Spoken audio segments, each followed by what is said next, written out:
When the cell membrane is at its resting membrane potential, the activation gates of the voltage-gated sodium-ion channels are closed and the inactivation gates are open.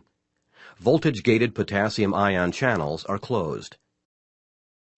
Depolarization is initiated by a stimulus which makes the membrane potential more positive, causing the voltage-gated sodium-ion channels to start to open.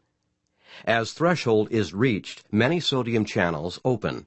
Sodium ions diffuse across the membrane, causing depolarization. Voltage-gated potassium-ion channels also begin to open, but more slowly.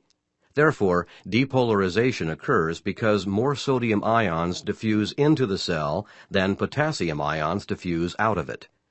As the membrane potential approaches maximum depolarization, the inactivation gates of the voltage-gated sodium-ion channels begin to close, and the diffusion of sodium ions decreases. The potassium ion channels remain open, and potassium ions continue to diffuse out of the cell. The increased potassium ion permeability lasts slightly longer than the time required to bring the membrane potential back to its resting level. The extra efflux of potassium ions causes the membrane potential to become slightly more negative than the resting value.